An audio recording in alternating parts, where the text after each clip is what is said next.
Saudações aos telespectadores da TV AD. Estamos em mais um programa Dinâmica do Direito.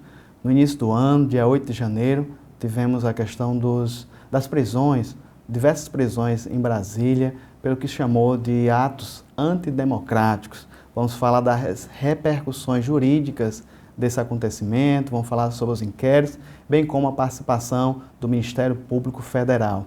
Para tanto, nós temos aqui nos estúdios o Procurador da República, o Emanuel de Melo Ferreira, ele que, além de professor da nossa querida universidade, tem um mister na Procuradoria aqui perante a comarca de Mossoró e região. Então, um assunto por demais importante. Esse inquérito ainda está repercutindo na mídia, foram diversas prisões e vamos falar sobre a mesma. Então, não sai daí, voltamos já.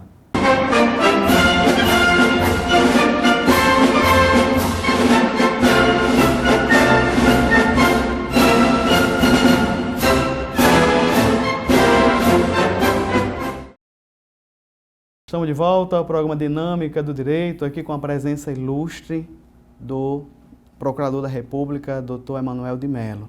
Dr. Emanuel, faz alguns bons anos que o senhor veio aqui, participou conosco logo no início do programa. Na verdade, era o outro colega, João Paulo, Dr. João Paulo. E seja bem-vindo mais uma vez ao programa. Sabemos que a sua agenda, as suas ocupações, o seu mister aqui na cidade de Mossoró é muito amplo, mas a sua presença aqui de um tema tão desafiador nos causa muita alegria. Obrigado, Nazeu, pelo convite. Eu queria dizer que é uma grande alegria para mim estar de volta aqui. De fato, a última vez que eu estive aqui, 2014, 2013, eu nem lembro direito, era com o meu aluno, nosso querido João Paulo, hoje juiz de direito, estava entrevistando aqui. E para mim é uma satisfação, repito, estar aqui podendo conversar sobre esse tema, sobre a democracia, proteção da democracia, o papel do Ministério Público Federal, esclarecendo a todos, né, em casa, os alunos, o público em geral, no que eu puder realmente trazer um pouco de conhecimento nesse tema, que é muito caro para mim, seja na academia, eu sou professor aqui na UERN também, seja no meu trabalho no Ministério Público Federal, o que eu puder esclarecer, eu vou ficar muito satisfeito em ajudar. Doutor Emanuel, como nós falamos, realmente a temática é muito desafiadora, nós estamos vivendo um momento bem atípico no nosso país, essa questão da polarização, tivemos uma eleição muito difícil, os ânimos muito acirrados e desembocamos num clima, no início de janeiro, muito difícil com a posse do novo presidente. A pauta, como nós falamos, muito desafiadora, mas no primeiro bloco nós vamos tentar relaxar um pouco, conhecendo Vossa Excelência. Faz 7 anos por volta de 7 anos que o senhor esteve aqui entre nós, nosso público se renovou e muitos não o conhecem. Como se deu o início da sua carreira jurídica ou a atração pelo direito? Alguém da sua família que ele captou? Como se deu a sua paixão pelo direito? Eu decidi estudar Direito no ano 2000, tá com 23 anos, né? Quando a gente começa a falar de tempo, a gente percebe a idade chegando, né? Mas foi em 2000, eu estava indo para o 2º ano, foi quando veio na cabeça que eu queria fazer. Eu tenho uma tia que é da área do Direito, lá em Fortaleza, eu sou do Ceará, né? Fiz a graduação e mestrado e doutorado na Universidade Federal do Ceará, eu sou filho da Universidade Pública, tenho muito orgulho da Universidade Pública, sou professor de Universidade Pública, lutei e luto pela Universidade Pública assim, eu sempre realmente gostei muito de português, de história, no início, né, o que a gente precisa para começar a cursar o curso de Direito, né, e foi isso sempre que me encantou, assim.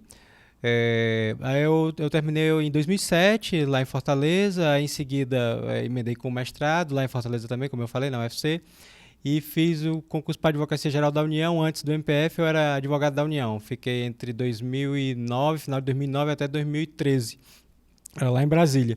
Aí eu queria muito voltar para perto de casa. Meus pais moram no Ceará, como eu falei, em Iguatu. E um dos motivos foi esse, passar em um concurso para vir para mais perto dos meus pais, né? E além do trabalho em si, é mais desafiador. O Ministério Público Federal é mais desafiador que a Advocacia Geral da União, muito embora eu respeito e admiro demais. E vamos falar um pouco do papel da AGU hoje. Mas eu acho mais desafiador assim, o Ministério Público Federal, apesar de todos os percalços que a gente tem vivido nos últimos anos. E foi por isso que eu decidi fazer o concurso para o MPF. Aí comecei em Açu, aqui pertinho, né, em 2013, e logo em 2014 fui removido aqui para Mossoró, e agora vai fazer 10 anos agora em fevereiro, agora dia 18, faz 10 anos que eu estou no MPF. Doutor, assim, nosso público é muito diversificado, nem todos são da área jurídica, essa sigla MPF, né? Sim. E aproveite, falando sobre o Ministério Público Federal, aproveite e fala um pouquinho sobre as atribuições desse tão importante órgão. Certo. O Ministério Público, o MPF, é o Ministério Público Federal, né? É uma instituição, é regulamentada na nossa Constituição, no artigo 127, que diz que é uma instituição permanente, vocacionada para auxiliar a função jurisdicional do Estado, do Poder Judiciário, e preservar direitos que são muito caros para a sociedade, direitos coletivos, individuais, homogêneos, que se diz, ou difusos, como o meio ambiente, e na nossa conversa aqui, né, mais fortemente a proteção do regime democrático. É um dos papéis centrais do Ministério Público Federal, além de outros, mas focando na nossa conversa, né, a proteção do regime democrático. Daí a atuação do MPF nas eleições, né, o papel do Ministério Público Eleitoral, na regularidade, na lisura, na legitimidade das eleições, e mais que isso, protegendo a democracia a partir dessa perspectiva da criminalização de atos que podem tender a um golpe de Estado, né, que é o nosso tema central aqui que a gente vai desenvolver. Doutor, só questão a título de curiosidade, os membros do Ministério Público Estadual são chamados de promotores de justiça e os membros do Ministério Público Federal são chamados de procuradores. Tem algum, assim, já que o senhor está lá, está dentro, né? Tem algum motivo, assim, particular para essa diferenciação?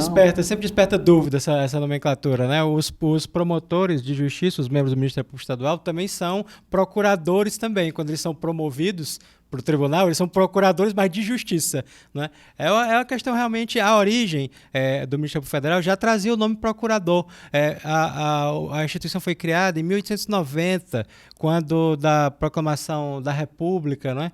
E foi formalizado na Constituição de 1891, nossa primeira Constituição republicana formalizou o Ministério Público Federal. E lá já se denominava os membros como procuradores, né? Muito provavelmente porque nesse momento os membros do Ministério Público Federal representavam também a União. Eles funcionavam de maneira diferente como hoje.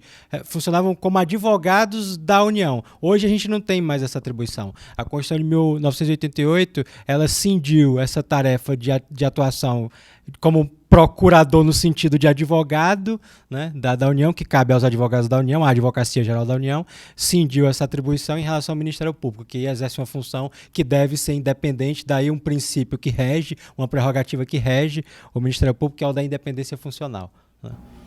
Falamos agora há pouco que o senhor é professor da querida UERN. Quando o senhor estava fazendo seu mestrado, ou fez seu mestrado, já era no sentido de lecionar também? Eu sempre gostei muito dos dois mundos, do concurso e da academia, né? E a Constituição admite essa possibilidade de cumulação, que para mim, eu não seria um bom procurador da República se eu não fosse professor. Cada um tem a sua vocação, muitos colegas não são professores, o que é legítimo, né? Para mim, não funcionaria de maneira nenhuma assim. As minhas pesquisas, eu sou doutor também, terminei agora há pouco, as minhas pesquisas são voltadas justamente para a proteção da democracia, desenvolvimento do autoritarismo no Brasil, e eu aplico essa pesquisa nas minhas ações, nas minhas investigações, e esse conhecimento me ajuda a ser um procurador melhor. Como a experiência prática me ajuda, eu acho, a ser um professor também melhor, por conta da prática, né? Os alunos gostam dos estudos de caso, da vivência mais prática. A gente tenta fazer um equilíbrio, sem perder a teoria, sem perder o rigor metodológico, mas também vendo a prática também, né? Muito bem, tendo conhecido um pouquinho mais de Vossa Excelência, ainda esse blog, doutor, eu quero que o senhor só comente. Nós recebemos a maioria das imagens do dia 8 de janeiro agora, pela mídia, né? Pelas mídias sociais e pela grande mídia. Eu em casa fiquei horrorizado e chocado com muitas delas. Vimos, por exemplo, quadros antiquíssimos sendo jogados ao chão, sendo destruídos. Assim, se despindo um pouquinho da sua função como cidadão. Como o senhor recebeu, como o senhor viu aquelas imagens? Com muita indignação realmente, né? Aquela tentativa de golpe que foi realmente, juridicamente foi isso que aconteceu ali, uma tentativa de golpe de Estado, é algo assim que para democratas como a gente, eu tenho 38 anos. Eu nasci no final da ditadura militar, praticamente, né, já estava no fim. Né? A nossa Constituição aprovada 4 anos depois. Eu tinha 4 anos de idade com a nossa Constituição. Eu não sei, a minha geração não sabe o que é viver fora da democracia, não sabe. Isso para mim é quase algo existencial viver na democracia. Né? Então foi com muita revolta mesmo que eu vi aqueles atos, sabe? E eu não quero, de maneira nenhuma, que esse sentimento se perca. Essa emoção, eu acho que é uma emoção muito válida para a gente lutar pelo que é certo, né? Que é pela proteção das nossas instituições e da nossa democracia. Né? Eu acho que não há neutralidade possível, nem imparcialidade possível quando está em jogo a luta contra a tirania. Né? Então foi com muita indignação realmente que eu vi. Né? É uma tragédia maior ainda, porque era algo anunciado. Era algo anunciado. Né? Nós vamos falar melhor aqui, mas pelo menos desde 2000 eu podia retroceder até mais, mas eu vou parar em 2020, eu poderia retroceder a mais que 2020, mas até pelo menos 2020, os atos antidemocráticos, pleiteando o golpe militar, já aconteciam pelo Brasil. Tanto que foi em 2020 que foi instaurado o inquérito dos atos antidemocráticos do Supremo Tribunal Federal. Em 2019, o inquérito das fake news, denominado inquérito das fake news, né? Em 2020, em abril de 2020, por conta daqueles diversos atos que estavam acontecendo também em frente ao QG do Exército em Brasília, por exemplo, até na época, até com o discurso do ex-presidente Jair Bolsonaro, né? Discussando no evento, né? Incitando as instituições, a animosidade contra as instituições.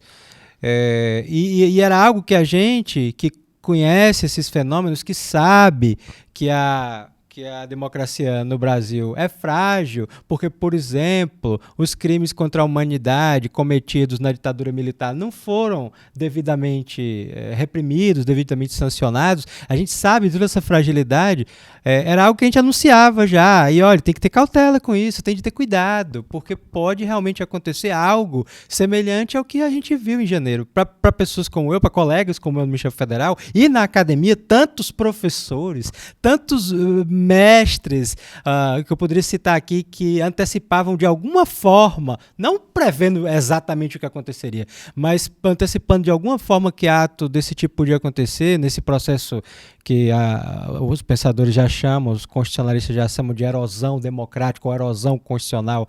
O professor Emílio Peluso, da UFMG, o professor Juliano Bem-vindo, da UNB, o professor Ulisses Reis, aqui da UFESA, grandes pesquisadores nesse tema, já descreviam esse cenário todo que o Brasil estava vivendo, o Brasil e o mundo estavam vivendo. Né?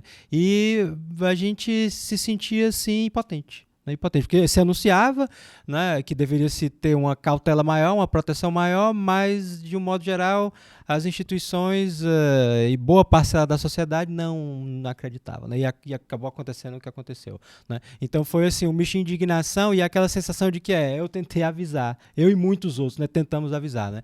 O que não quer dizer que a gente agora não vai, né, enfrentar o tema como devemos enfrentar, que a gente ainda vai conversar aqui sobre isso. Né. Doutor Emanuel, temos que chamar um intervalo, mas no próximo bloco vamos delinear toda a repercussão que gerou, os inquéritos, até parlamentares foram envolvidos, estão sendo acionados também. Então, tudo isso no próximo bloco. Vamos falar ainda mais, reverberar a questão dos atos antidemocráticos, sobretudo de 8 de janeiro desse ano. Então, sai daí, voltamos já.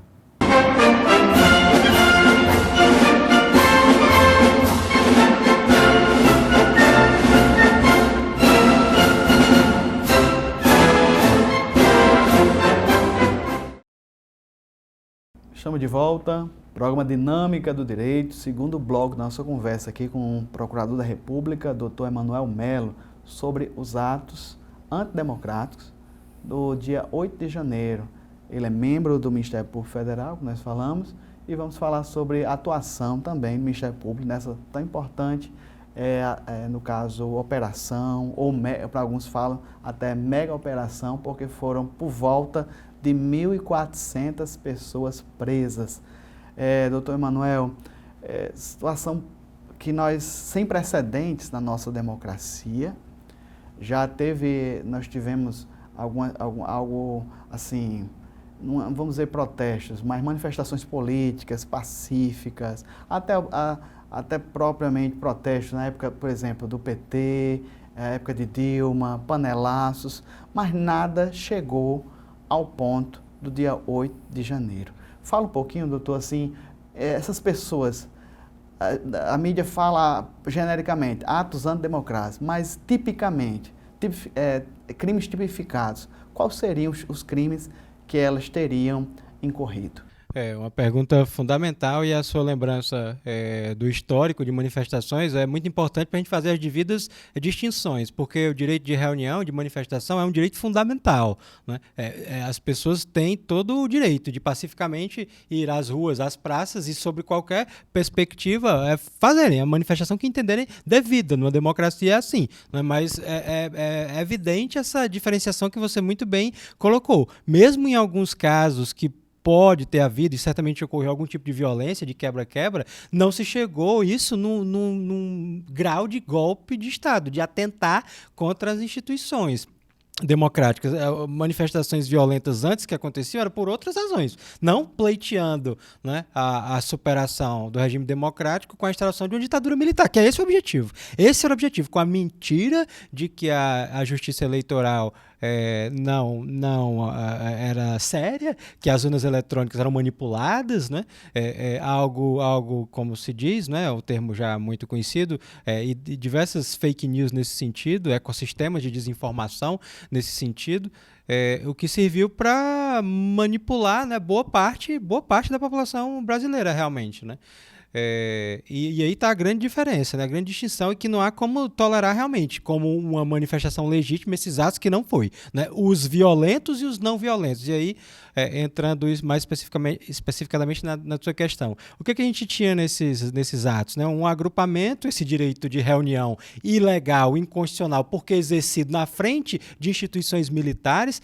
Com qual objetivo? Com o objetivo de que elas, de algum modo, acordassem na perspectiva dessas pessoas, né, para depor um governo que foi legitimamente eleito, né, e executasse, né, essa que eles chamavam, né, de intervenção federal, né, era assim que eles denominavam, né, que na verdade era um golpe de Estado, né, que não tem previsão constitucional alguma, né, para você depor um governo dessa forma, né, que não seja esperando que o mandato encerre, se não for um caso de um impeachment, tendo razão jurídica para um impeachment, obviamente, né?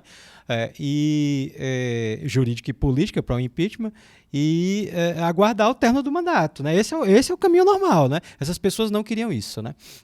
E aí, lá especificamente no caso em Brasília, no 8 de janeiro, as pessoas estavam lá reunidas, houve convocação, já estavam lá, algumas pessoas já estavam há algum tempo, desde o segundo turno, né, desde que a eleição encerrou, que esses acampamentos ocorrem pelo Brasil. Né? A gente está concentrado mais em Brasília, mas foi em todo o Brasil, aqui em Mossoró mesmo, né, no tiro de guerra, havia manifestação. Né? E lá em Brasília foi mais sensível, obviamente, porque era no QG do Exército, logo aonde, né? Em frente ao quartel-general do Exército. E nos dias anteriores, do 8 de janeiro, houve a convocação mais expressiva, não é? Para que pessoas, né, de todo o Brasil, e realmente isso aconteceu, pessoas de todo o Brasil foram para lá, né, em número, né, bem elevado, né, e acamparam lá, e na tarde do domingo foram até a Praça dos Três Poderes, né, com praticamente, né, sem proteção nenhuma, e fizeram aqueles atos que a gente viu, né, públicos e notórios, né, de depredação no Supremo Tribunal Federal, na Câmara, no Senado e no Palácio do Planalto, né. A gente tem dois cenários aí de crimes envolvidos aí. Eu vou falar agora com base no que a própria Procuradoria-Geral da República já apresentou, né? Já foram apresentadas denúncias. Até dia 30, até ontem, foram 479 pessoas denunciadas já pelo Dr. Carlos Frederico Santos, que é o subprocurador-geral da República, que recebeu a designação do Dr. Augusto Aras, que é o procurador-geral, né, para atuar nesses casos. Né? Foi constituído um grupo, né, um grupo especial para atuação nesses atos antidemocráticos, né, grupo de combate a esses atos, e ele é o subprocurador que está responsável por essas denúncias. Ele ofereceu já esse número de denúncias, e são dois cenários. Para aqueles que realmente praticaram os atos violentos, que ficou comprovado que foram lá e fizeram, né, aquela baderna toda, tem diversos crimes envolvidos, são pelo menos 5 ou 6 crimes envolvidos, né, que é o de associação criminosa, que é como se fosse formação de quadrilha, até armada, né, a abolição violenta de golpe de Estado, a abolição violenta do Estado Democrático de Direito, golpe de Estado.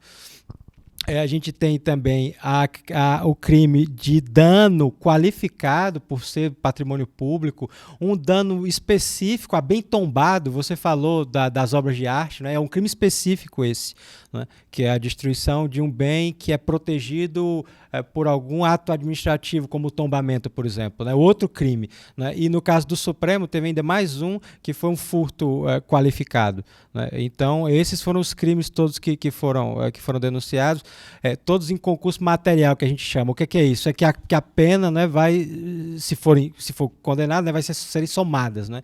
Então, eu diria que é bastante provável que as penas, nesse caso, sejam bastante elevadas, tanto que ele até pediu, o doutor Carlos até pediu a manutenção da prisão preventiva dessas pessoas. Eu estou pulando um pouquinho a parte da audiência de custódia, depois a gente pode voltar para a audiência de custódia. Esse é o cenário mais grave, vamos dizer assim, né? Que é o que teve realmente a violência, que foi as pessoas que entraram nos prédios para causar violência, né? O outro cenário, outro grupo de pessoas que compõem o segundo pacote de denúncias que foi ofertado já, é para aquelas pessoas que a princípio não teve comprovação de que participaram dos atos violentos. Elas estavam só lá no QG do Exército, né? Foram aquelas pessoas que foram presas não em flagrante, lá no quebra-quebra, né? Foram presas em flagrante na segunda-feira pela manhã, acampadas lá, né? E aí, por conta, foi o entendimento do Dr. Carlos, que nesse caso estaria configurada a associação criminosa e um crime que é de incitação ao crime, ao delito, né? Incitação ao cometimento de delito a partir da animosidade, de incentivar a animosidade da sociedade com as Forças Armadas. Como a localização era logo em frente a uma instituição militar e se pleiteava o golpe de Estado, né? Esses são os dois crimes. Nesse caso, a pena é mais reduzida, e tanto que ele até pediu que o Tribunal Federal, o ministro Alexandre de Moraes, né, até convertesse a prisão preventiva em outras medidas cautelares que a gente chama diversas da prisão. Não se comunicar com outras pessoas que possam praticar esse crime, não acessar a internet, não chegar próximo, parece que a 500 metros de instituição militar, né, foi o entendimento dele, né? Nas audiências de custódia que eu participei, que eu até participei de algumas também, eu até entendi que nesse caso estava até configurado o crime de golpe de Estado também, mas não foi um entendimento da PGR, né?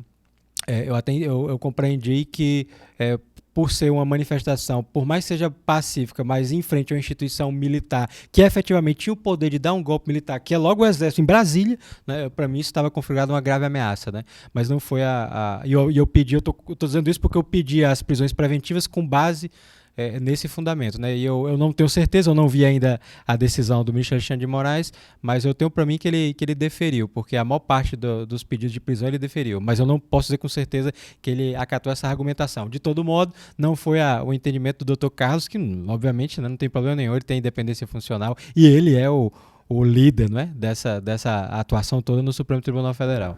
Doutor Emanuel, assim, nós escutamos também pela mídia algumas situações. Pode ser fake news, eu queria que o senhor aproveitasse esse espaço para desmistificar ou não, que os alojamentos desses presos não foram apropriados. Que tinha até crianças, supostamente tinha até crianças lá, deputados iam na mídia, no YouTube, nos seus canais, falarem algo nesse sentido. Eu quero que o senhor aproveite esse espaço para afirmar ou não essa informação. É uma pergunta muito importante, que a gente tem que dividir também em dois cenários. Primeiro, o momento em que eles foram presos no ginásio da Polícia Federal, e no segundo momento, que é muito importante a gente falar, que é já lá na Papuda e na Colmeia, que chama, né? Que são as duas penitenciárias que estão presos, as mulheres, né, e os homens, né? Separadamente, né, lá em Brasília. Então, são dois cenários para a gente comentar, né? Porque os direitos dos presos realmente realmente é algo muito sério, muito grave.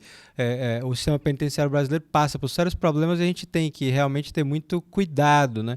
É uma grave violação de direitos humanos dos presídios brasileiros, mas também não é de hoje, né? Quando eles foram presos, eles foram levados para um ginásio da Polícia Federal, né? Lá em Brasília. E realmente eram muitas pessoas, né?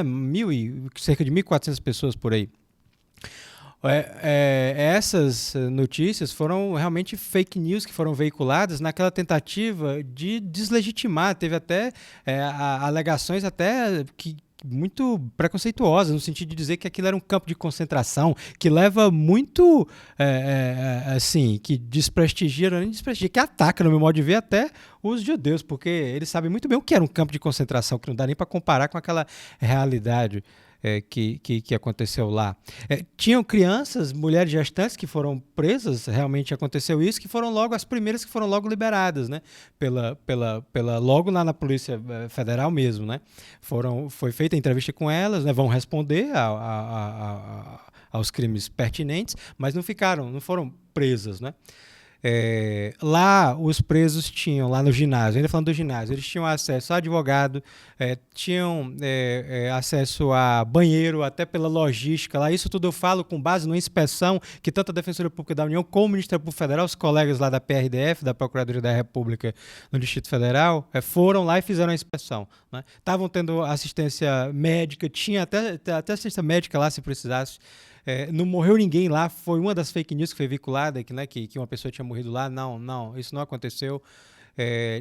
Tinham a garantia de direito à alimentação, né? A assistência jurídica, como eu falei, o acesso, né, ao banheiro separado, banheiro masculino e banheiro feminino, né? Então, foi um cenário desafiador, sem dúvida, porque eu, pelo menos, não tenho conhecimento de aqui no Brasil tantas pessoas terem sido presas em flagrante. Eu não tenho conhecimento, eu não sou especialista em direito penal, processo penal, pode já ter acontecido e eu realmente não sei. Mas, recentemente, eu desconheço, né? Foi muita gente de uma vez só. Desafio, doutor, desculpa sim, interromper. Não, por favor. O desafio das audiências de custódia. Chamaram colegas do Brasil inteiro? Sim. Como Vossa Excelência também? Sim, eu vou já chegar aí. Então esse foi o cenário. Em seguida, houve as audiências de custódia, né? Como a gente vai já conversar.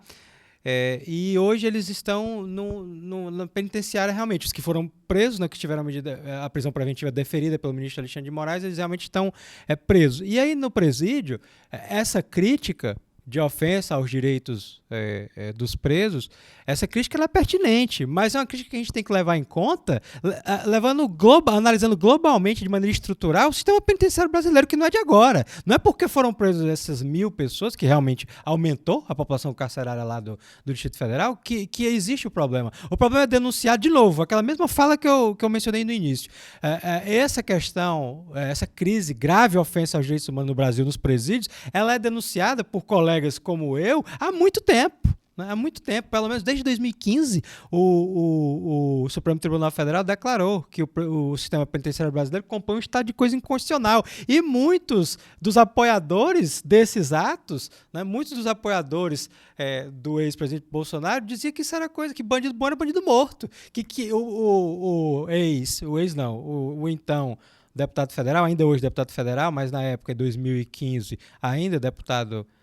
Não lembro bem a data, 2015 ou 2016. O deputado Eduardo Bolsonaro já era deputado. Ele tentou impedir a implantação da audiência de custódia na Câmara dos Deputados. Tentou aprovar um decreto legislativo para suspender a determinação que o Supremo tinha feito para implantar a audiência de custódia, né? Para você ver como são as coisas. E a audiência de custódia foi fundamental para realmente individualizar, né, o início da execução das medidas, né, de cautelares, né, pelos presos agora, né? Como foi que se desenvolveu as audiências de custódia? Os colegas inicialmente competentes com atribuição para elas eram os colegas da Procuradoria da República no Distrito Federal, né? Mas você imagina, um colega ou alguns colegas receberem mais de 1.000 audiências dessa para participar, né? O que é uma audiência de custódia, né? Para esclarecer para todos, né? É um direito fundamental de quem é preso em flagrante, a audiência de custódia, né? Previsto em tratados de direitos humanos e determinado também pelo Supremo Tribunal Federal. Ela consiste na análise da regularidade da prisão em flagrante. Todo preso em flagrante tem de ser levado para uma autoridade judicial, um juiz, que vai analisar se havia motivo para aquela pessoa ser presa, né? Se realmente estava se praticando um crime, se a polícia, quando prendeu, respeitou os direitos da pessoa, se não a agrediu, se disse que ela podia ficar em silêncio, se disse que ela podia contatar a família, podia,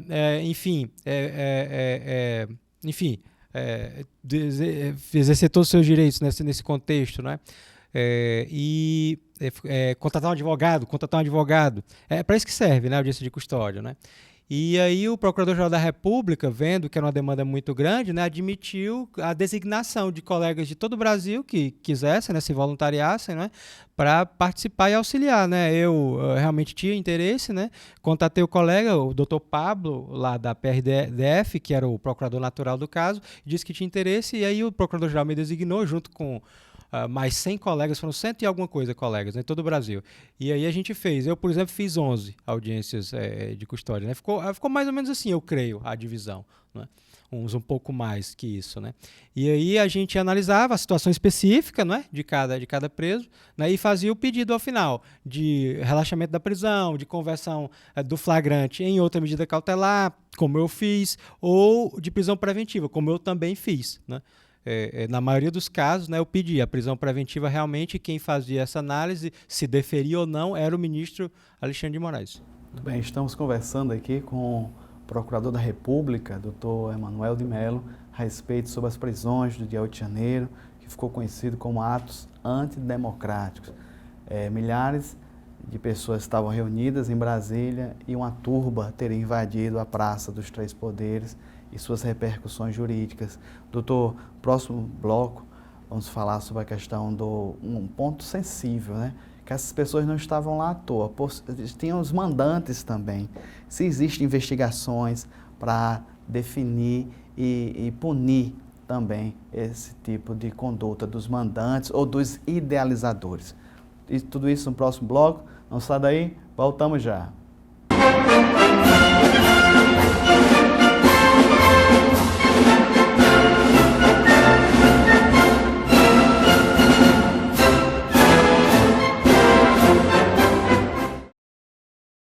Estamos de volta com o programa Dinâmica do Direito. Está excelente a temática. Os atos foram chamados atos antidemocráticos, quando, no dia 8 de janeiro, uma multidão invadiu a Praça dos Três Poderes, uns clamando, a maioria, na verdade, clamando por intervenção militar, se classificou aí como uma tentativa de golpe.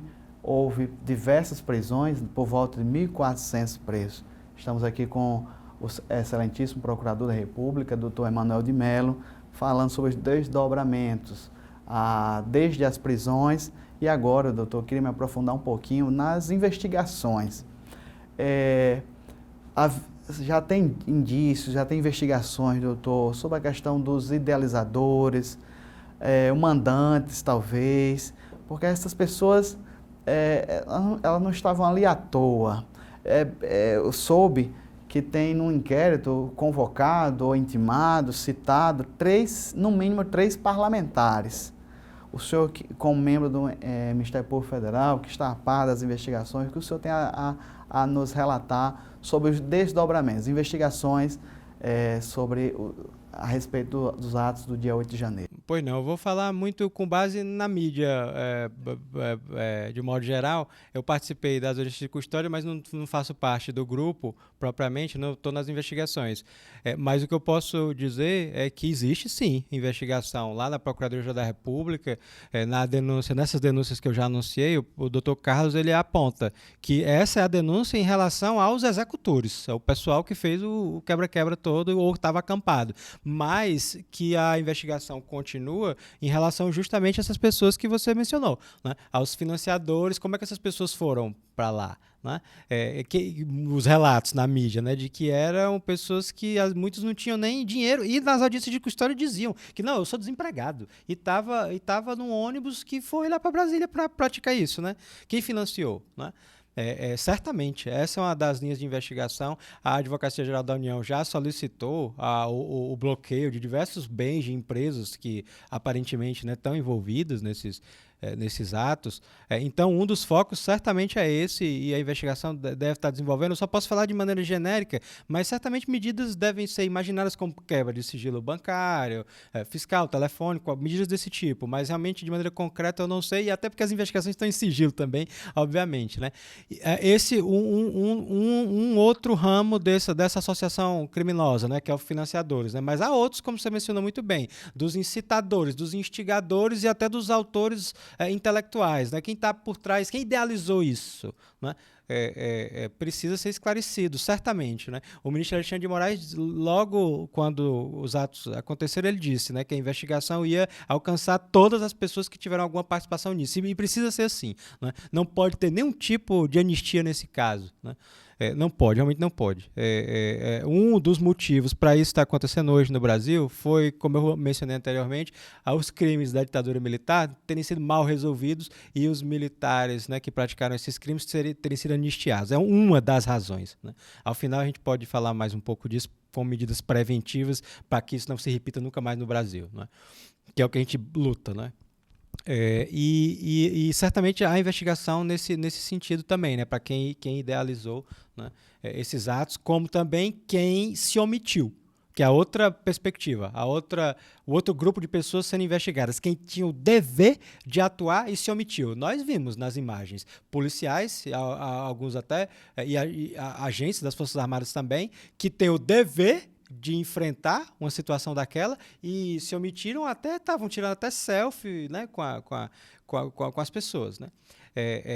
Essas pessoas, em tese, cometem crime, porque elas têm o dever de agir, né? E aí é uma omissão que a gente chama imprópria, né? E podem ser também denunciados, né? Então, essas são as pessoas que estão sendo investigadas. O que eu posso dizer é que certamente existem investigações em Brasília e nos estados também, não é? Mas eu realmente só posso falar de maneira mais genérica porque eu não atuo propriamente nelas. Doutor, assim, ainda no campo teórico, né? Nós falamos de parlamentares que têm garantia, imunidades, prerrogativas, sobretudo a questão de voto, palavra e opinião. Até que ponto? Falamos sobre 3, no mínimo 3 foram convocados, citados para se defender. Até que ponto eles podem alegar essas prerrogativas para se defender de estarem supostamente incitando crimes, incitando as multidões? Esses 3 que você menciona eram deputados que tinham sido diplomados, né, mas não tinham mandato ainda, eram alguns deles, acho que eram deputados estaduais, ainda vão tomar posse amanhã, né? Tinham sido diplomados, né, mas não tinham sido empossados ainda e se tentou impedir a posse deles, né, que até o ministro Alexandre de Moraes garantiu a posse desses 3, especificamente desses 3, né, deputados. Porque um deles, a PGR, a Procuradoria-Geral da República, pediu realmente a investigação deles, eles estão sob investigação, eles 3 realmente, com a suspeita justamente do que a gente está falando, de ter de algum modo incitado. Essa é a suspeita, porque durante os atos eles reproduziram de algum modo nas redes sociais, né, o ato, de algum modo exaltando, né, mas está sob investigação ainda, né.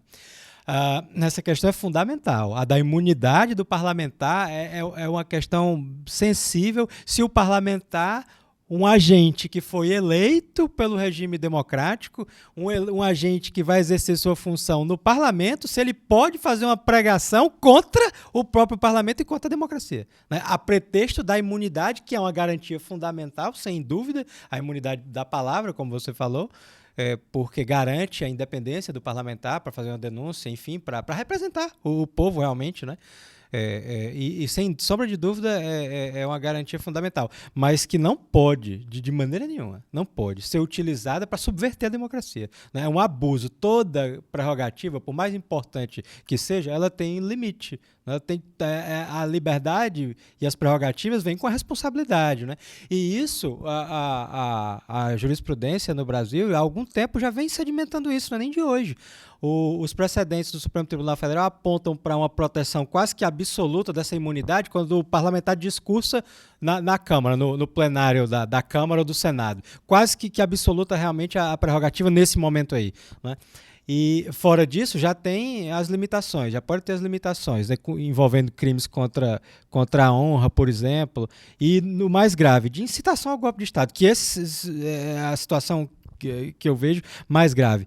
O Tribunal Superior Eleitoral, ano passado, proferiu uma decisão emblemática cassando um mandato do parlamentar Fernando Deschito Francischini, lá do Paraná, por ter disseminado notícias falsas contra as urnas eletrônicas. Ele era candidato a deputado estadual lá no Paraná, mas era, à época, parlamentar federal.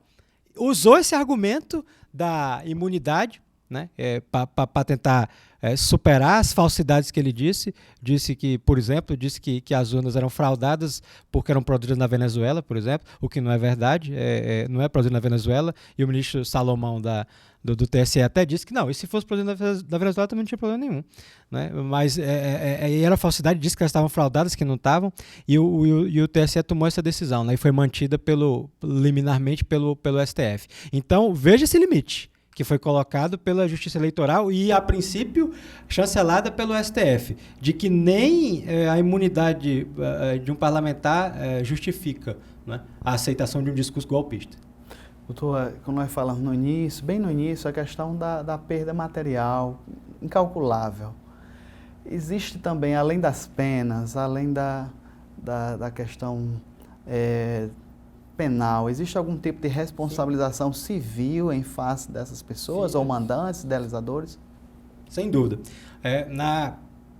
Esse é um papel fundamental que pode ser exercido pelo MPF, com certeza, mas que eu creio que deva ser muito bem desenvolvido pela Advocacia Geral da União. Sim. Certamente a AGU já tem os dados, as perícias que foram feitas, né, no material todo que foi quebrado, né, e danificado, e certamente vai pleitear esse injuízo, essa reparação, e já está fazendo, né, com os pedidos de bloqueio, né, de bens dessas pessoas, né.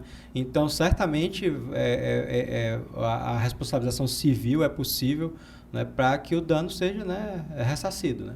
Muito bem, doutor, vamos ter que chamar um intervalo agora, vamos para o último bloco, já tentando aqui colocar todos os pingos nos is, numa temática tão importante, que foi a questão dos atos antidemocráticos que aconteceram em janeiro último. Então não sai daí, voltamos já.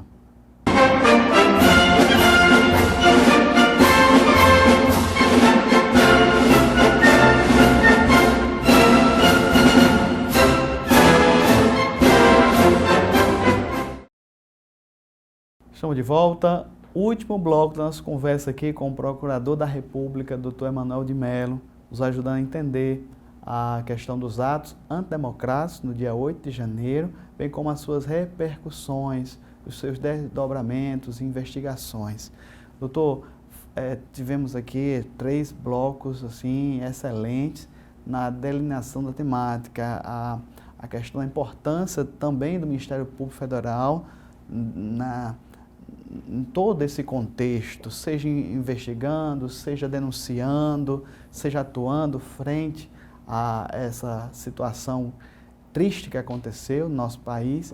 Mas vamos nesse bloco, doutor, olhar um pouquinho para o futuro, que ainda o clima ainda está acirrado, ainda está polarizado, a nossa democracia sofreu um baque difícil, mas o que nós podemos pensar, doutor, junto aqui, o senhor também é professor universitário, como é que nós podemos pensar, idealizar um contexto, uma democracia mais sólida? Seria uma legislação, doutor, mais atual sobre a temática?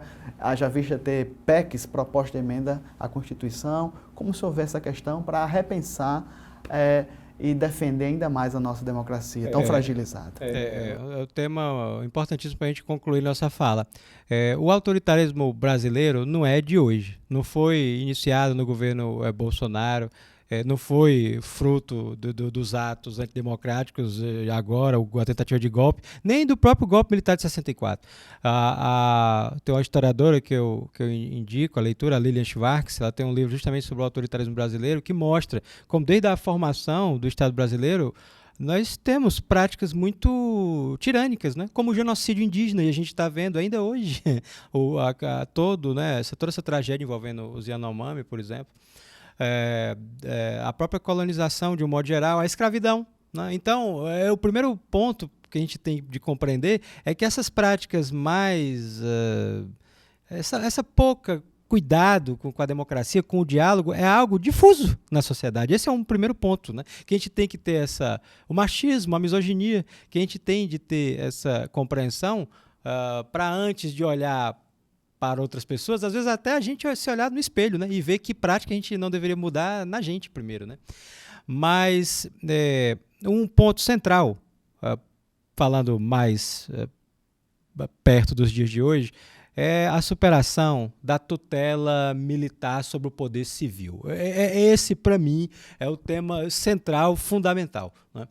Os militares, desde da proclamação da República, que foi um golpe militar, né, que colocou no poder a República da Espada, Floriano Peixoto e Deodoro, né, da Fonseca. Né? Desde aquela época ali, os militares se entenderam como capazes de, em algum momento, quando fosse necessário, intervir na política, se for preciso, à força, né? Em diversos momentos. Né? No golpe militar de 37 também, junto com o Vargas, outro exemplo. Né? Sempre, até 64, sempre de maneira pontual. Fazia alguma operação, às vezes para garantir a legalidade, como para garantir a posse de Juscelino Kubitschek, a atuação do Marechal Lott, por exemplo, às vezes para garantir a legalidade, mas sempre de maneira pontual. Em 64, não. Em 64 foi diferente, houve o golpe e os militares permaneceram 20 anos no poder. Né?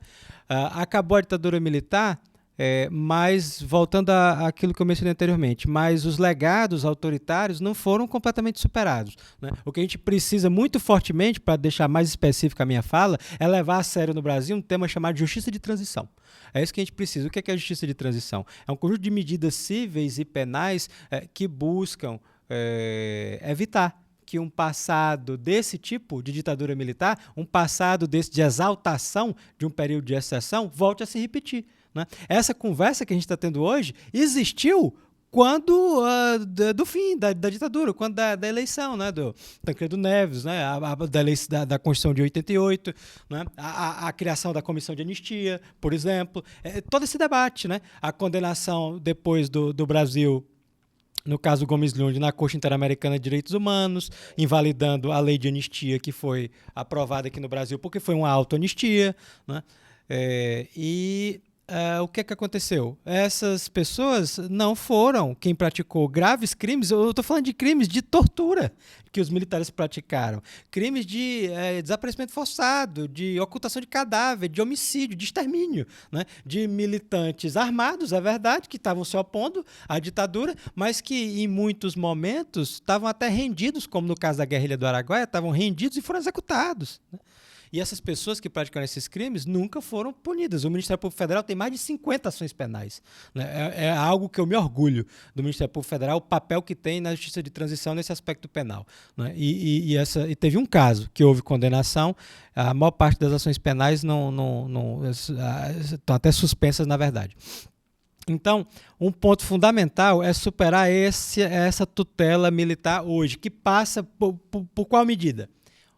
Uma possível medida, uma proposta de emenda constitucional para reformular o artigo 142 da Constituição. O artigo 142 da Constituição é aquele que fala que as Forças Armadas são instituições vocacionadas para a proteção da soberania nacional, né? São lideradas, né, de maneira suprema pelo presidente da República, mas que, a pedido de qualquer dos poderes, pode atuar na garantia da lei e da ordem. A parte final do dispositivo diz assim, né, a pedido de quaisquer dos poderes, pode atuar para a garantia da lei e da ordem. Usa-se essa expressão como uma justificativa que, se o presidente da República quiser convocar as Forças Armadas para fechar o Supremo, para fechar o Congresso Nacional, ele pode fazer isso. Se entender que o Supremo Tribunal Federal, o ministro Alexandre de Moraes ou qualquer ministro, está exorbitando das suas funções. Ó.